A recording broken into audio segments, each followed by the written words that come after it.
Hello दोस्तों, स्वागत है आप सभी का आपके अपने ही यूट्यूब चैनल में। आज इस वीडियो में हम लोग देखेंगे एलसीएम एचसीएफ से संबंधित कुछ महत्वपूर्ण सवाल जो बार बार एग्जाम सीटेट के एग्ज़ाम में पूछे जाते हैं। तो चलिए स्टार्ट करते हैं इस वीडियो को और देखते हैं।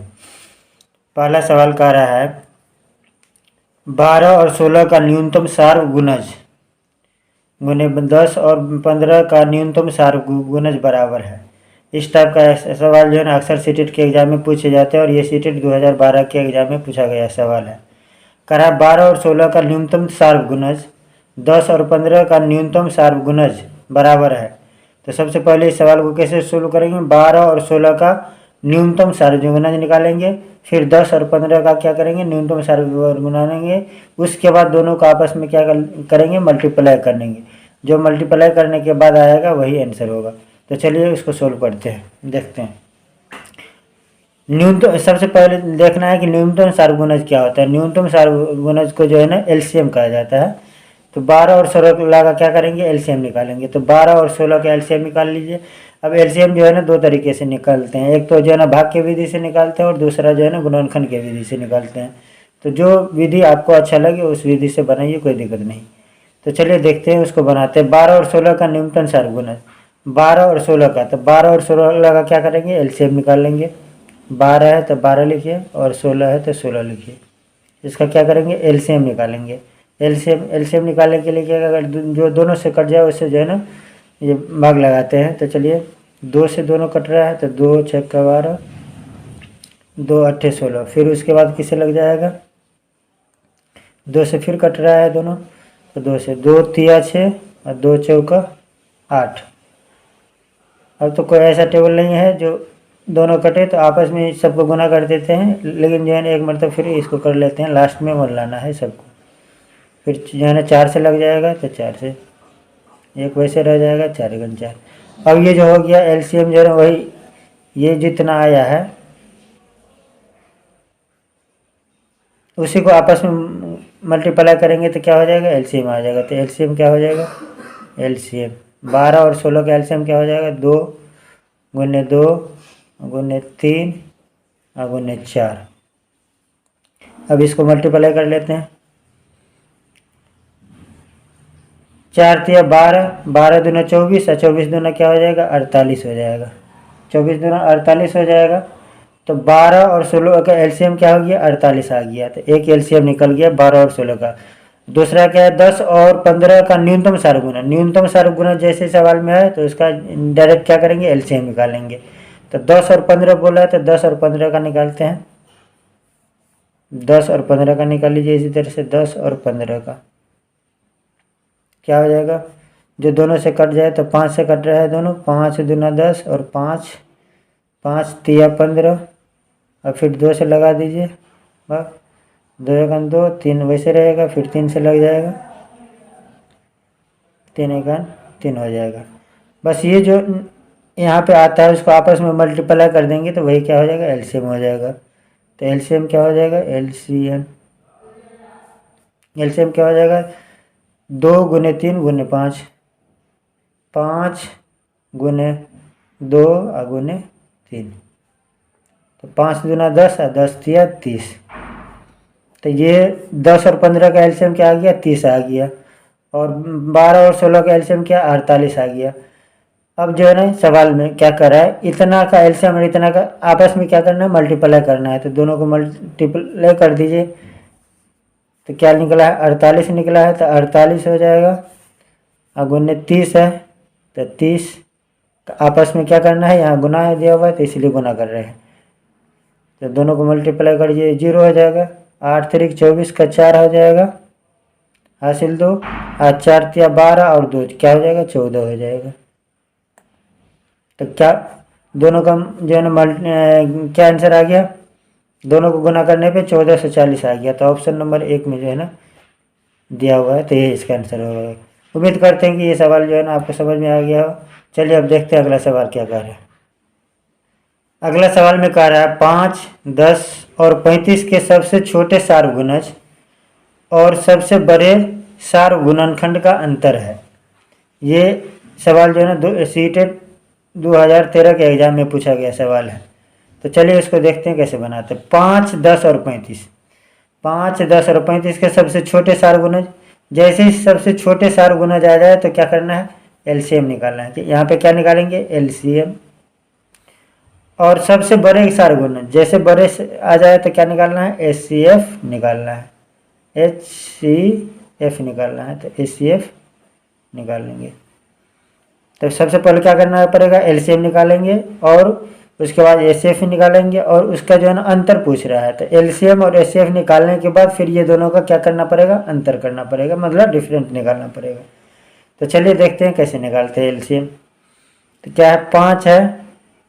अभी इससे पहले एलसीएम निकालने के लिए बताए हैं किस तरह से निकालते हैं, 10 और 35 ये दिया हुआ है, इसका एलसीएम निकाल लीजिए। तो क्या 5 से लग रहा है सब में, 5 एकन 5, 5 दूना 10 और 5 सत्ते 35 हो जाएगा।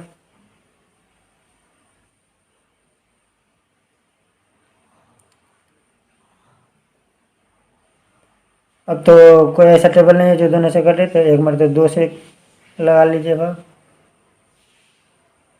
7 हो जाएगा। फिर उसके बाद क्या करेंगे, 7 से, 7 एकन 7, यहाँ पे 1 आ जाएगा। उसके बाद क्या करेंगे, आपस में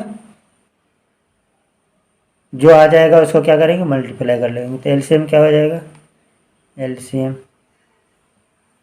एलसीएम 5 गुने 2 और गुने 7, 5, 2 और 7, 5, 2 और 7, इसका जो है ना क्या करेंगे, मल्टीप्लाई कर लीजिए। तो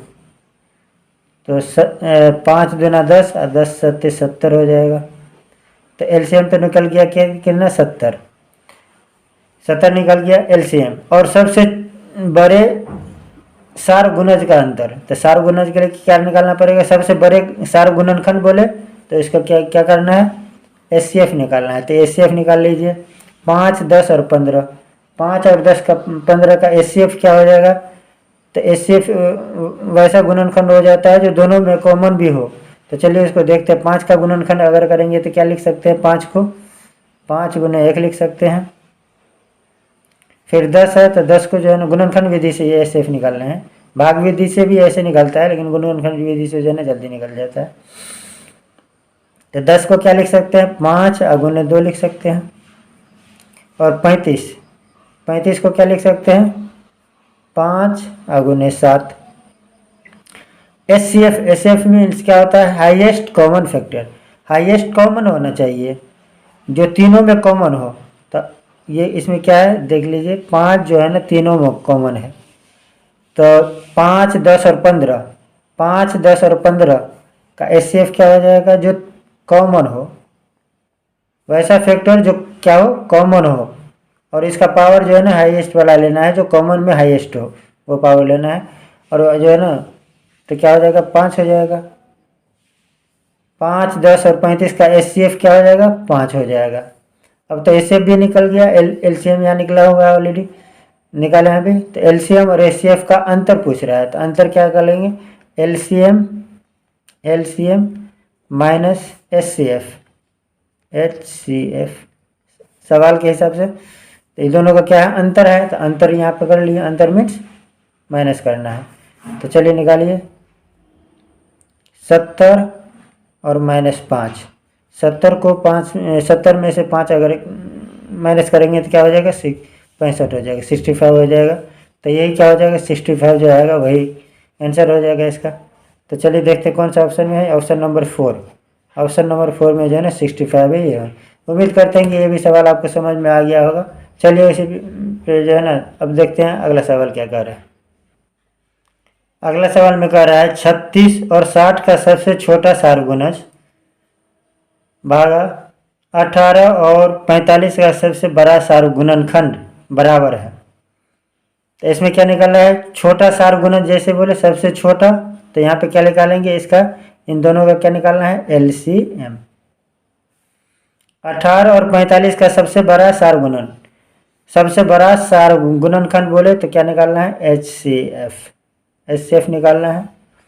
बराबर है, एलसीएम निकालेंगे, एचसीएफ निकालेंगे, और यहाँ पे डिवाइड दिया हुआ है, भाग दिया हुआ है, तो एलसीएम को जो है ना एचसीएफ से क्या करेंगे, भाग दे देंगे। तो वही आंसर हो जाएगा। तो चलिए एलसीएम निकालते हैं। और एलसीएम जो है ना दो तरीके से बता दिए निकालते हैं, एक तो है भाग की विधि से और दूसरा गुणनखंड की विधि से। जो अच्छा लगे उससे आप लोग निकाल सकते हैं। और एसएफ का भी, एसएफ निकालने का भी दो जो है ना तरीका है, भाग का विधि है और जो है ना गुणनखंड का विधि है। तो जो बेहतर लगे उससे निकाल लीजिए, कोई दिक्कत नहीं। तो 36 और 60 का सबसे छोटा सार गुना है। तो सबसे पहले क्या करेंगे, 36 और 60 का क्या करेंगे, 36 और 60 का क्या करेंगे, एलसीएम निकालेंगे। तो एलसीएम के निकालने के लिए कितना है, 36 है तो 2 से लग जाएगा, 18 दूना 36 और 30 दूना 60 हो जाएगा। फिर क्या है, फिर 2 से लग जाएगा, 2 9 में 18 और 15 दूना 30।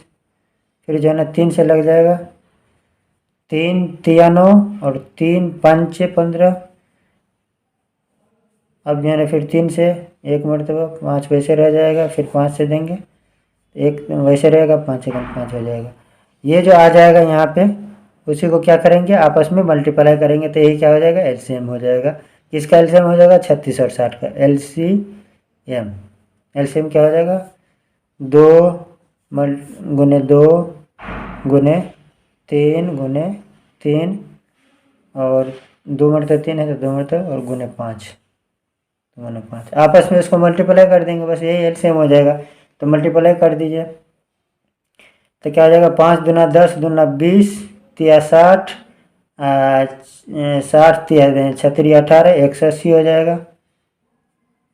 तो एलसीएम निकल गया, एलसीएम निकल गया। अब क्या करना है, 18 और 45 का बड़ा सार गुणनखंड से, बड़ा सार गुणनखंड का मतलब क्या हो जाएगा, एचसीएफ निकालेंगे। तो एचसीएफ कैसे निकालेंगे, 18 है तो 18 का जो है फैक्टर कर लेते हैं, 18 है तो 18 लिखिए। तो उसको क्या लिख सकते हैं, 9 गुने 2, 9 दूना 18 हो जाएगा। और 45 है तो 45 को क्या लिख सकते हैं, 9 5 6 45 हो जाएगा। तो अब देखिए दोनों में क्या कॉमन आ रहा है, 9 आ रहा है, तो ये क्या हो जाएगा, एचसीएफ हो जाएगा, एचसीएफ। एचसीएफ क्या हो जाएगा, 9। 18 और 45 का एचसीएफ क्या हो जाएगा, 9 हो जाएगा। और 9 हो जाएगा, एचसीएफ 9 आ गया। और एलसीएम क्या है, 180 है तो 180 निकला हुआ है। अब क्या करेंगे, एलसीएम या भाग भागा है तो भाग एचसीएफ, तो एलसीएम में क्या करेंगे, एचसीएफ से क्या करेंगे, भाग देंगे। तो एक क्या हो जाएगा, इसको लिखिए 180 क्या आ गया है एलसीएम और एचसीएफ क्या आ गया है, 9। तो डिवाइडेड बाय 9 हो गया। अब जो है ना उसको अगर भाग देंगे तो क्या हो जाएगा, 9 दूना 18 हो जाएगा, 9 दूना 18 तो क्या बच जाएगा, 20 बच जाएगा। तो 20 जो आ गया ना वही जो है ना आंसर हो जाएगा इसका। तो कौन सा ऑप्शन, ऑप्शन नंबर 1 जो है ना इसका सही आंसर हो जाएगा। तो उम्मीद करते हैं कि ये भी सवाल आपको समझ में आ गया होगा। अब चलिए देखते हैं अगला सवाल। अगला सवाल में कह रहा है 4 5 और 6 का सबसे छोटा सारगुणज और 5 6 और 9 का सबसे छोटा सारगुणज का अंतर है। ये भी जो है ना सीटेट 2014 के एग्जाम में पूछा गया सवाल है। तो चलिए देखते हैं इसको कैसे बनाते हैं। इस सवाल को थोड़ा जो है ना पढ़ना पड़ेगा, इसलिए कि पीछे जो है ना हर मर्द क्या निकालते थे, एलसीएम और एचसीएफ। लेकिन कभी कभी एग्जामिनर क्या करता है कि जो है ना सेम चीज़ दे देगा, तो इस पे जो है ना क्वेश्चन में थोड़ा जो है ना गौर से पढ़ना पड़ेगा। 4 5 और 6 का सबसे छोटा सारगुणज, सबसे छोटा जैसे आ जाए तो क्या करना है, एलसीएम, एलसीएम इसका निकल जाएगा, तीनों का एलसीएम। और 5 और 6 का सबसे छोटा, देखिए यहाँ भी सबसे छोटा दे दिया, यहाँ भी एलसीएम ही निकलेगा, एचसीएफ निकालेंगे, एलसीएम।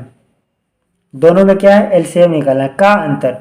तो 4 5 और 6 का एलसीएम निकालेंगे, 5 6 और 9 का एलसीएम निकालेंगे और उसके बाद क्या करेंगे, अंतर कर देंगे। ये मतलब ये तीनों का एलसीएम और ये तीनों का एलसीएम निकाला करके क्या करना है, माइनस करना है। तो चलिए देखते हैं, निकालते हैं। क्या 4 है, 5 है और 6 है, इसका एलसीएम पहले निकाल लेते हैं। तो देखिए 2 से कट रहा है, 2 दूना 4, 5 नहीं कट रहा है तो 5 वैसे रहने देंगे, 3 2 3 6 तो 6 कट जाएगा। अब तो कोई ऐसा नहीं है जो कॉमन है जो जो कट जाए, तो चलिए एक एक करके 2 से लगा दीजिए एक मरतबा, 5 वैसे रह जाएगा, अभी 3 वैसे रहेंगे। फिर क्या करेंगे, 5 से लगा दीजिए, एक वैसे रहेगा, 5 एकन 5 हो जाएगा, 3 वैसे रहेगा। फिर क्या करेंगे, 3 से लगा देंगे वह एक। अब यहाँ पे सब एक आ गया। उसके बाद क्या करते हैं, यहाँ पे जो रहता है उसी को आपस में क्या करते हैं, मल्टीप्लाई करते थे, वही हो जाएगा आंसर। तो एलसीएम क्या हो जाएगा, एलसीएम 2 × 2 × 5 और गुने 3। आपस में इन तीनों को मल्टीप्लाई करेंगे तो करते हैं, देखते हैं। 5 दूना 10, 10 दूना 20, अब 20 तिया 60, तो क्या हो जाएगा 60। 4, 5 और 6 का एलसीएम क्या आ गया, 60 आ गया। अब क्या करना है, 5, 6 और 9 का एचसीएफ नहीं निकालना है, एलसीएम सवाल में थोड़ा जो है ना घुमा दिया है।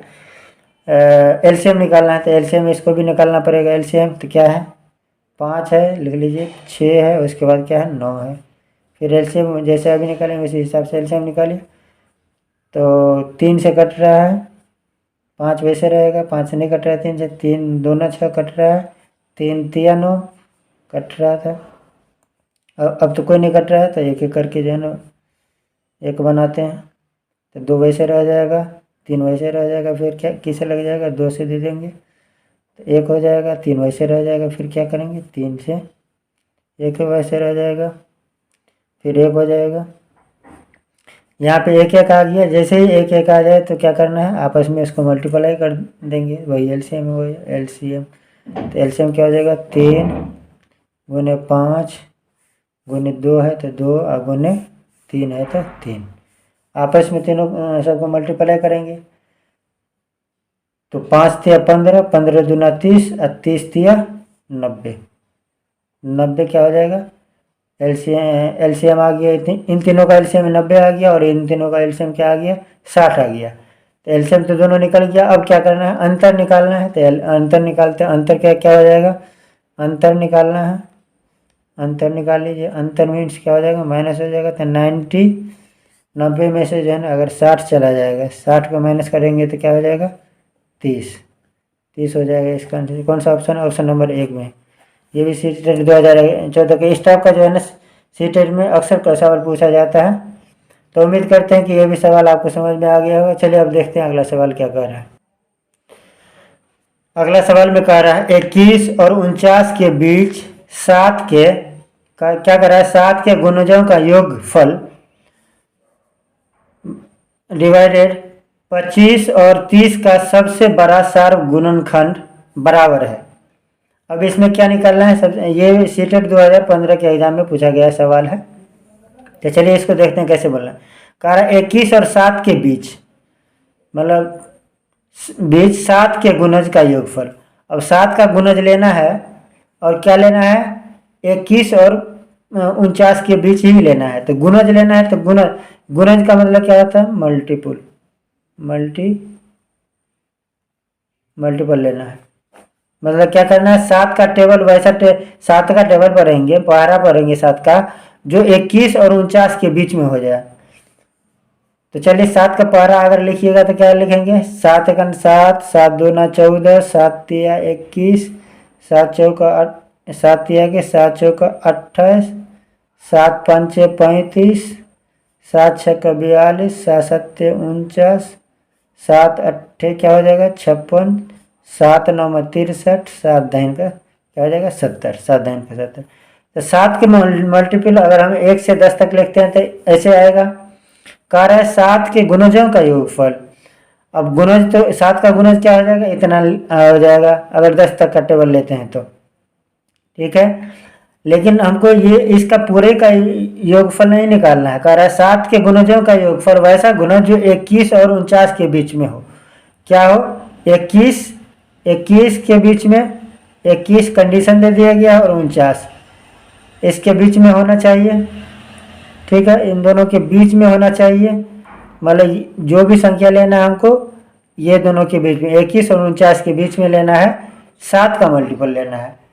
तो 21 और 49 के बीच में चलिए देख लेते हैं। तो इसमें लिख लेते हैं 7 का क्या हो गया, वैसा मल्टीपल गुणज लेना है जो 21 और 49 के बीच में हो। तो देखिए 21 यहाँ पे है और 49 यहाँ पे है। इन दोनों के बीच में 21 और 49 के बीच में क्या क्या आ गया,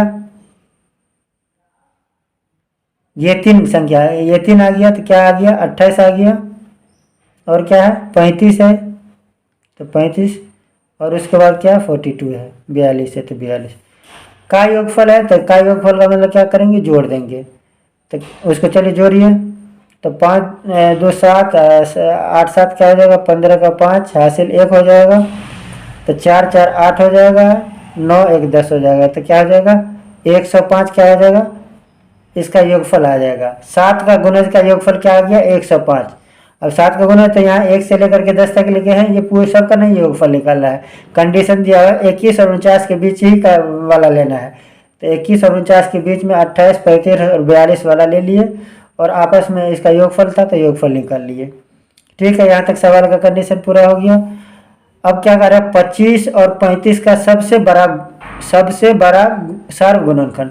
जैसे ही सबसे बड़ा अगर सवाल में गुणनखंड आ जाए तो क्या निकालना पड़ेगा, HCF निकालना पड़ेगा। तो HCF निकाल लीजिए। तो HCF निकालेंगे किसका, 25 और 30 का। तो 25 और 30 का क्या निकालेंगे, HCF। चलिए निकालते हैं 25, फैक्टर विधि से निकालते 25, और 25 का क्या क्या लिख सकते हैं, 5 गुने 5 25 हो जाएगा। और 30 है तो 30 को क्या लिख सकते हैं,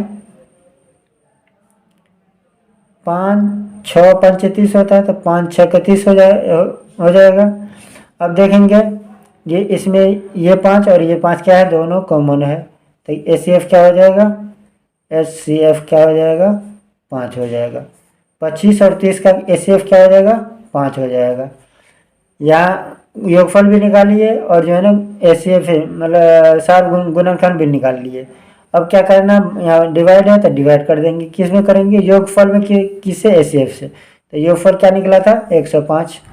तो 105 योगफल निकला हुआ था, और डिवाइड कितना से करना है, HCF से करना है। HCF कितना निकला है, HCF 5 निकला है। तो 5 से क्या करेंगे, इसको डिवाइड कर दीजिए। तो 5 से डिवाइड क्या कीजिएगा तो क्या हो जाएगा 5 5 दूना 10 और 5 एकान क्या हो जाएगा 5। तो क्या हो जाएगा 21 हो जाएगा। 21 बराबर है, तो यही 21 जो है ना यही आंसर हो जाएगा। तो 21 कौन सा ऑप्शन, ऑप्शन नंबर 4 में जो है ना ये। और ये सीटेट 2015 के सवाल एग्जाम में पूछा गया। तो उम्मीद करते हैं कि ये सवाल भी आपको समझ में आ गया होगा। अब चलिए देखते हैं अगला सवाल क्या कह रहा है। अगला सवाल में कह रहा है, और ये सवाल जो है ना होमवर्क के तौर पे दिया जा रहा है आप लोगों को। तो आप लोग जो है ना उसको बना करके जो है ना कमेंट कीजिए। सवाल का क्या कह रहा है, 30 36 और 42 के सबसे छोटे सार गुणज तथा सबसे बड़े सार गुणनखंड का गुणनफल निकालना है। ये सीटेट 2015 के एग्जाम में पूछा गया है। ऑप्शन 1 में दिया हुआ है 74 60, 2 में दिया हुआ है 76 60, 3 में दिया हुआ है 76 50, और 4 में दिया हुआ है 75 60। तो ये होमवर्क आप लोगों के लिए, आप लोग जो है ना इसको बना करके बस जो है ना इसमें क्या करना है, थोड़ा हिंट दे देते हैं। कह रहा है 30 60 और 42 के सबसे छोटे सार गुण, सबसे छोटे तो समझ गए होइएगा क्या करना है, वो निकालना है। तथा सबसे बड़े की सार गुण क्या है, सबसे बड़े जैसे आया तो इसको क्या करना है वो भी समझ गए होइएगा। तो दोनों को निकाल लेना है, और उसके बाद कर रहा है उसका गुणनफल है, मतलब LCM। यहाँ पे LCM निकालना है और यहाँ पे क्या करना है HCF निकालना है। और LCM और HCF जो दोनों निकल जाएगा उसको आपस में क्या करेंगे, गुणनफल निकालेंगे। मतलब LCM और HCF जो निकलेगा उस दोनों को जो है ना मल्टीप्लाई करेंगे। तो जो मल्टीप्लाई करेंगे वो 4 ऑप्शन में से कोई एक ऑप्शन जो है ना हो जाएगा। तो आप लोग जो है ना उसको बना करके होमवर्क के तौर पे जो है ना उसको कमेंट में कीजिए। तो उम्मीद करते हैं कि इस वीडियो में जो भी सवाल बताया गया होगा आप लोगों को समझ में आ गया होगा, और तैयारी भी अच्छा आप लोग कर रहे होंगे। तो बस इस वीडियो को यहीं पे समाप्त करते हैं। तो अगर वीडियो अच्छा लगा तो इस वीडियो को लाइक कीजिए, शेयर कीजिए और सब्सक्राइब कीजिए, और अपने दोस्तों तक भी पहुंचाइए। तो इस वीडियो को देखने के लिए बहुत बहुत धन्यवाद।